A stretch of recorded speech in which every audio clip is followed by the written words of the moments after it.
Unfortunately for us Liverpool fans, there are levels to this game, and Pep Guardiola, on his 1,000th appearance as a coach, absolutely tactically outclassed Arne Slot on the day. Now, the wise old baldy Pep got it spot on. Now, you can make a decision as Liverpool. Do you press them high up, go all out mano a mano, man on man, and fight your duels? Or do you sit in a low block, allow City all the space and possession, and try to counter-attack them? We did neither, and we got absolutely ripped apart. You also make a decision. Do you allow them to bring the ball through the middle? Foden, Cherky, Gonzalez, and let them build in the middle and cover the flanks? Or do you allow them the flanks, the outball to Jeremy Doku, the outball to Ryan Cherky, the outball to O'Reilly up and down the flanks? Or which is the lesser of the two evils? And we allowed them out wide time again and asked Bradley to mark 1v1 versus Doku, and either Gravenberch or Szoboszlai to mark and cover for him as well, because Salah is never getting his ass back there. So we did neither. It's a weird hybrid of a part Gengen press, which was better coordinated before we made the sub for Gakpo, and exposing ourselves in the middle and barely having a low block and people in place. Really, that disallowed goal, we'll talk about Michael Oliver in just a second, but even with the goal standing, the result was probably going one way. We played in moments, we played in spurts, bits and pieces, but I gotta say though, that tactically was horrendous by Liverpool and Arne Slot. You can't half-ass commit to a Gengen press or half-ass commit to a low block. You do one or the other, and you do it well and put away your chances.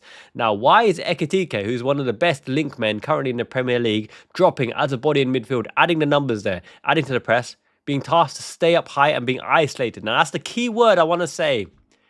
Isolated. Every time we get the ball, Wirtz dribbles one, dribbles two, dribbles three, he's isolated. When Salah is on the whips, he's isolated without runners in and around him, okay? The one time that Conor Bradley absolutely, put the legs in to take Jeremy Doku out of the game and then burst up, underlapped Salah, got it on the overlap and fizzled the ball across. Cody Gakpo, having just come on, missed, not a sitter, it's a hard chance, but it's an open goal, right, from that kind of angle. On the left foot. Was it left foot? Either way, he missed it. Conor Bradley tried his best, but he had a thankless task. He's been running ragged. He's been against Vinicius, and now he's against Jeremy Doku. And Doku's physicality, pace, power, he's going to take some real stopping, but Arsenal managed to stop him on occasion. Why is that? Because defensively disciplined and holding position in the role, they had a clear tactical mindset of what they wanted to do from the outset. And for me, this is very confused. Holding Ekitike up high there when he should have been dropping back and helping midfield to add bodies. Also, the support for Wirtz. If you're going to attack, you've got to be brave. You've got to bring the game to Manchester City and pen them back. That's what Manchester City had to do against Arsenal. They had to go in a low block, invite the pressure, because Arsenal could build up with confidence. Why are we unable to do that? There's many reasons. A few of it starts with Gravenberch and McAllister as well. Now, Gravenberch is Arne Slot's wet dream of a six. Let's be honest about it. Nobody is replacing Gravenberch in the six for Arne Slot. Arne Slot does not play Gravenberch as an 8. He plays him as a 6, and that means there's no room for Wharton starting. There's no room for Angelo Stiller starting. There's no room for Elliot Anderson starting. Even Pedri won't start ahead of Gravenberch because Arne Slot loves it. So if you look at the makeup of his midfield, you've got a runner, box-to-box dynamo in Szoboszlai, who's pressing like a madman and our player of the season so far. You've got a tempo maestro, a controller, who's not really a controller. He's more of a roaming jack of all trades in McAllister. He can play hybrid 10, he can play hybrid 8, he can play hybrid 6, but he's not a specialist in either position. But he's clean, he's tidy, he's aggressive, he marks the passing lanes, he takes responsibility and accountability, but he's quite slow as well. He's quite slow and he can be bypassed. So when we play well, when McAllister plays well, it kind of goes hand in hand. Then you got Gravenberch, who is this 6, a technical ball player, but he's not a destroyer. So with your lack of destroyers in midfield, your Wataru Endos, right? Your Sergio Busquets, your Rino Gattuso, even your dogged-legged warriors who just run around absolute crunching people like Javier Mascherano. Without a destroyer, you're hoping for positional play and the play has been good enough on the defensive side of things to win the ball back on occasion. Manchester City were running shadows around us. I could tell from the very first minute that a Gengen press wasn't going to be fruitful, but so many times they had an extra man in defence, and then they had an extra man in midfield. Man City we're talking about. O'Reilly joining in there. Gavardio stepping into that spot as well. Nico Gonzalez roaming around, playing the ball. Ryan Cherky dropping back into midfield, right? Phil Foden pulling the strings in midfield. They're roaming, dropping, passing on diagonals, making extra man, working their way up, and it always ended up when we overcommitted in the midfield to 1v1 with Doku against Bradley, everyone having to work their arse off to get back there. I told you Ryan Cherky's slow, nothing's going to come from that flank. It was all Doku and O'Reilly messing us up, going in and out, and it was on occasion that Mateusz Nunes with a cross, Haaland, a little bit of luck, on the header, but he makes his own chance, and Ibu Konate was not aggressive enough.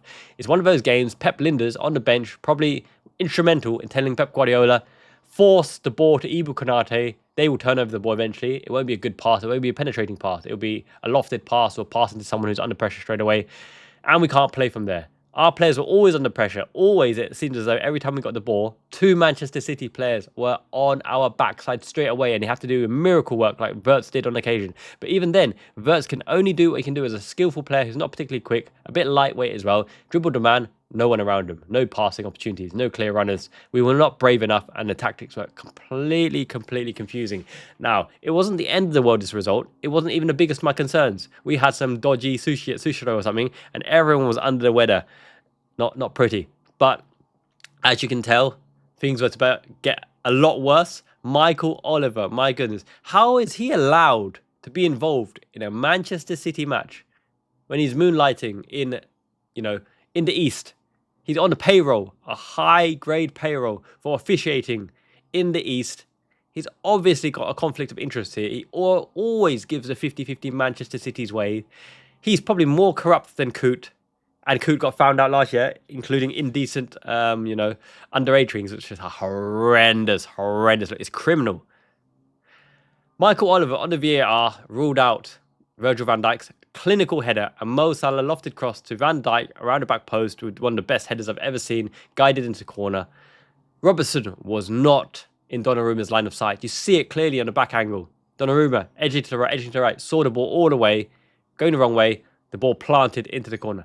If the ball is in the trajectory of Andy Robertson clearly moved out of the way, like the rules interpreted say. But the rules are a little bit mischievous, because you can interpret it that Andy Robertson was in line of flight of the ball and had to make evasive action. Is that interfering in play? Is that involved in play? It shouldn't be, because he didn't get involved in play, and Donnarumma wasn't saving it anyway. But Michael Oliver, no doubts whatsoever. No goal, offside, play on, carry on. Isn't he the one similar to the Doku chess, the foot on McAllister, that should have been a penalty as well? Manchester City, look, they can only do what they can do on the pitch, right? Whatever happens behind the scenes, you've got no control of it, but there's something proper fishy, and it stinks. However, saying that though, we didn't deserve anything out of the match because the tactics were awful. Why does Salah stay on? Salah's been getting a bit of a renaissance in terms of the game-winning moments and the clinical moments. As long as he converts them, nobody says anything. But even in the last chance of the game, when Salah fluffed it wide, right, he's not clinical. He's not producing the game-winning moments, and he's a liability defensively. So this is not a hit piece on Salah. This is reality. Why do we not play a Federico Chiesa, for example, who really has the energy? He's got the youth on the side to hustle and bustle and create things. Chiesa has been our most in-form player this year. Arne Slot, he won the Player of the Month, and he doesn't get any meaningful minutes. Drives me absolutely insane. But I guess we come to expect this because Arne Slot has something against Joe Gomez, Chiesa, Endo, Quansah, maybe even Elliott. Tyler Morton should have got more of a run out as well. Very tidy play at the base. Arne Slot plays his chosen 12, 13, 14 players every week, come what may. If you play them and you win, sure, no questions asked. He's a Premier League winning title manager. People throw the accusation at him that he's won with Jurgen Klopp's team. It was Jurgen Klopp's team. However, it did need a makeover. You look at Luis Diaz's form in the Bundesliga, and people say it's crazy how we kept Gakpo over Lucho Diaz. But at that age, coming to 29, wanting parity and equal wages to the highest earners like Van Dijk, it's never going to happen, especially when you commit him to his best years up to 32, 33 years old.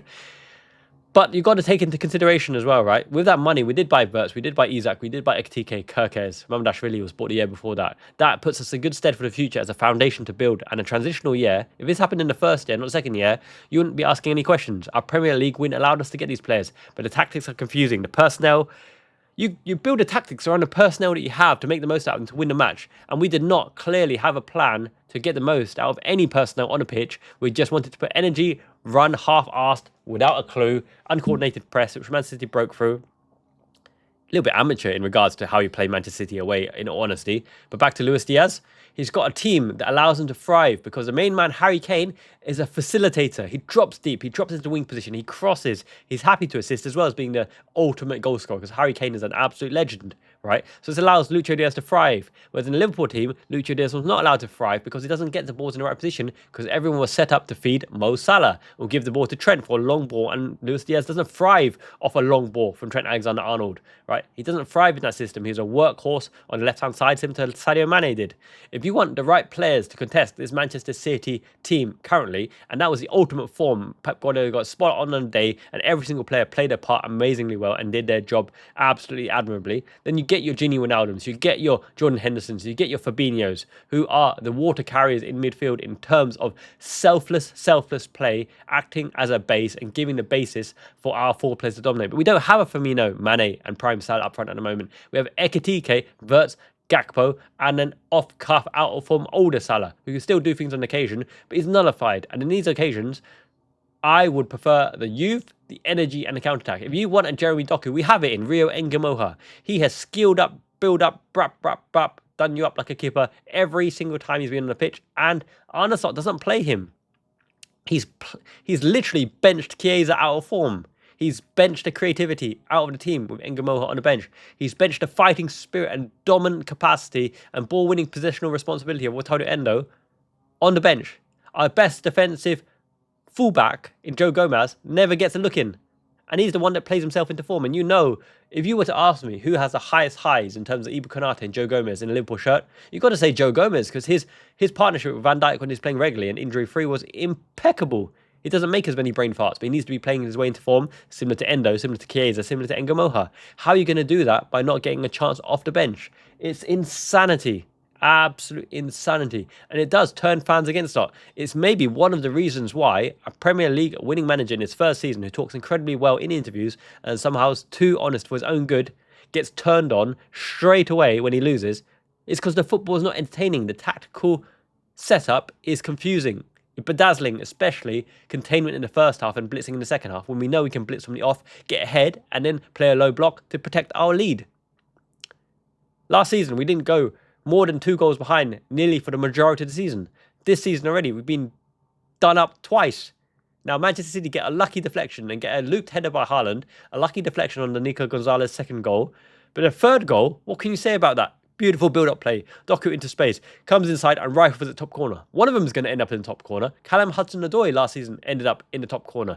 All the shots on goal, you can't say they're not clear opportunities. There's moments of quality, as Arne Slot intimated in a post-match press conference. You're giving away those opportunities. So the opportunity, you don't shoot, you don't score. If you shoot, you have a chance to score. And Doku scored and won the goal, as did other players. So I'm getting frustrated with this lack of trust in the substitutes and players that can make a difference, and this tactical setup that we really should be playing 4-4-2 diamond to facilitate Wirtz and have the players and legs in and around him, dropping Salah, dropping Gakpo until further notice, because even though the personnel and the attributes allow you to make the system work against particular opposition, you build for the future, and the future is Isak and Ekitike, the future is Florian Wirtz, the future is Milos Kerkez, even though he's having a heck of a bad run of form at the moment.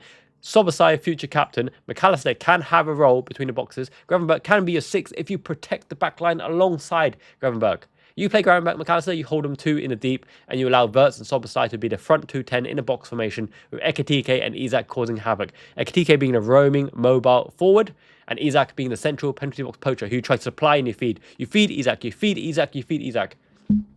You feed these strikers because they'll score. That's what you bought him for. And you said yourself in the press conference, Arne Slot I'm talking about, Isak prefers to be in and around the box because he's a finisher. Supply the line and you finish. But this team is not set up to supply the striker. This team is designed to get Gakpo the ball and get Salah the ball. Get Gakpo the ball and get Salah the ball. Get Gakpo the ball and Salah the ball. And I'm sorry, but an old Salah and the current Gakpo is not prime Sadio Mane and prime Mohamed Salah. It's not even prime Lucho Diaz and an aging Mohamed Salah. We don't have any of that. And we don't have Diogo Jota to slot to save us from the bench anyway. And we don't have that absolute clutch player. One shot, one goal. Origi, Jota, David Fairclough kind of thing. Even though he wasn't clinical David Fairclough, he's plucky. You know what I mean, right? It's not as though you're bringing on David Ngo or Nabil Elzar. So, yes, back to where we are at the moment. But I tell you what, exciting news is coming up front. I'm going to give you this image right here. Check it out. Check it out. You know what we're talking about. A weekly show, lads, banter aplenty. We're going proper pub talk, and we're going to do stuff you've never seen before with segments that will absolutely tickle your shizzle for nizzle, because I don't know what words we can use on YouTube without being demonetized. So, yes, let me know what you think in the comments below. Are you still in favor of Arne Slot? I've never been Slot out, but I'm getting disgruntled by the tactics and not the excuses, but his vision for why he did what he did and set up the way we set up. I'm getting disgruntled by being outplayed in the biggest matches. We can, on occasion, turn it on. Our biggest hopes at the moment are the Champions League and FA Cup, because the Premier League is probably gone at this stage, which means we have failed to retain our title, even though we had that massive expenditure. We sacrificed the AFL Carabao Cup, which I told you was lunacy for everyone who says it's worth it if we win in the Premier League. We won against Aston Villa in the Premier League, and now what? We got battered by Manchester City, and we're nowhere in sight, struggling for top 4. Wouldn't it have been better to compete for the EFL Carabao Cup? I don't care if you've got excuses that you're tired. You have a squad. Use the 24-man squad, not a 13-14 favouritism approach. You know what I mean? It's not about pragmatism. It's about realism. And you go with the flow, and that's dropping Mo and bringing Flo Wirtz in and around the penalty area with people around him. You have your base. Why don't you play in thirds? Defensive third with 2 defensive midfielders with 2 fullbacks on the line of 6. Bypass the midfield with workmen-like workhorses. And then you have your Ekitike, Isak, Wirtz +1 running amok and see what they can do. Give them free reign to interchange, pass and move, Liverpool groove, even Chiesa in that mix. Chiesa, Ekitike, Wirtz, and did I say Isak? Them 4, Isak, Wirtz, Ekitike, and Chiesa. Their rotational play, their movement, their creativity, and their hunger to win something in a Liverpool shirt, they will score goals. I'm sure they will score goals. I think Gakpo and Salah need to be eased out of the tactical starting formation, because there's too much reliance on Gakpo cutting in and doing something. Salah cutting in, getting the ball, getting volumes of ball. He needs volumes of ball to create stuff.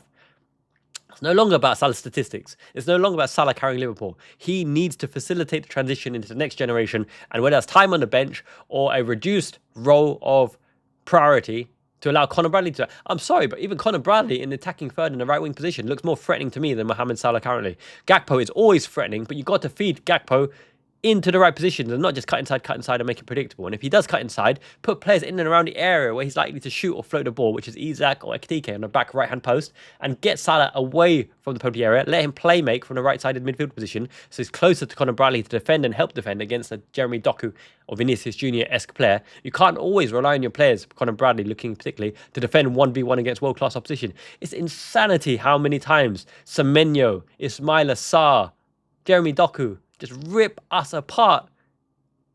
It's just stupid.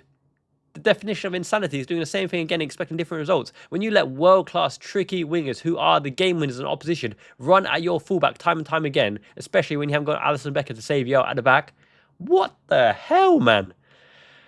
Back to the drawing board. I hope he gets times to put it right. This is his squad. He's put together this squad. Kirkes looks lost in his tactical setup. He's a good player. I'll always back Kirkes to shine eventually. He's still so young, 21 years old. Robertson, he's aging. He's aging, and we're relying on him 4 games a week at the moment. That midfield, you might be saying Gravenberch needs help, Gravenberch needs a rest, whatever. It's not that. Gravenberch needs support in the defensive position so he doesn't have to do everything as a lone 6 on his own. You've got to decide how you're going to protect Van Dijk and Konate so that Konate doesn't have the opportunity to make a brain fart. You've got to decide how you keep Mamardashvili's goal protected and have a clean sheet. You've got to decide how, before even Wirtz even gets the ball, where the runners are going so he can play the first-time ball in and behind. If you're expecting an Ekitike on the last man's shoulder against Frankfurt running in behind every game, that's lunacy. Even Erling Haaland, who's the master of that, can't do that against Liverpool. Doesn't get a 1v1 opportunity in the biggest of moments. The big game players have to be set up in a way that they can win the game, right? And you can't be changing into a pseudo mini luxury Stoke Arteta, hoping that set pieces from Van Dijk and, all the big players win you the game. I don't want to hear Slot saying the balance of set pieces, as long as we get the balance positive, we're going to win the game. Of course, an idiot, even Tony Pulis and Sam Allardyce know that if you score your set pieces, you're more likely to win your game. That's part and parcel of the game. You win the game without set pieces. You win the game through the quality of Wirtz, Isak, Ekitike running amok, rotating, switching, scoring in the corner. It's been so long since I've seen clear patterns of play where that's a Liverpool goal. What a Liverpool goal there. Cut to the byline, pull it back, Isak scorches it in top corner. That was only in the cup game. Whoa, beautiful interplay, and Ekitike is free on the diagonal and he rifles it into the corner. It's almost bring it to the wing and see what the wingers can do. And if the ball ends up at one of our players and we shoot, well done, well done. Yes, yes, fam.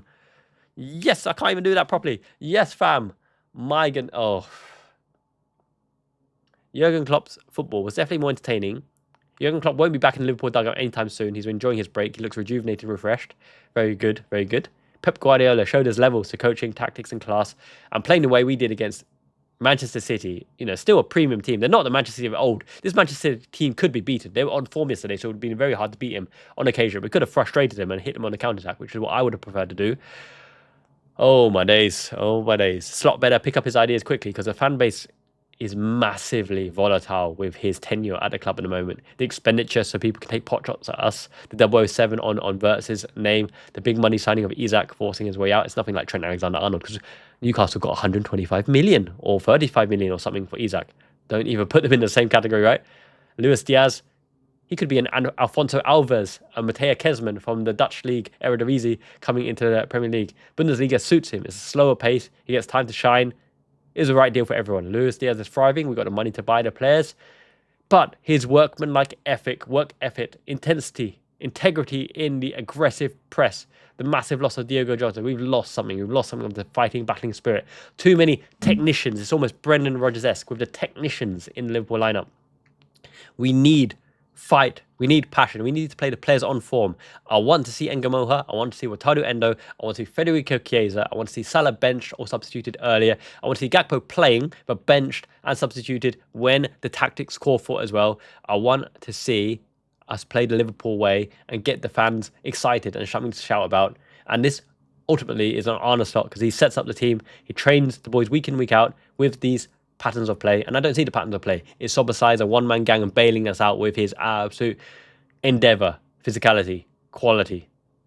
And I don't like that. I want the team to win the game, not an individual to win the game.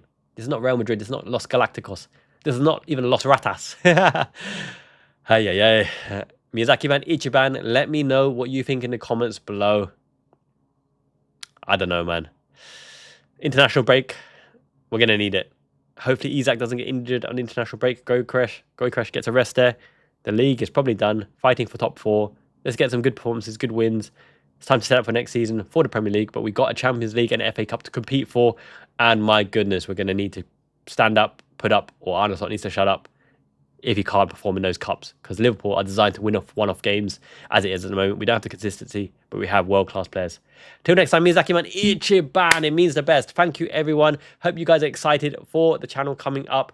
Additionally, as I said, cute Japanese girl co-host joining this channel as well in the next few weeks. Look out for that one. Membership videos coming up very soon this week.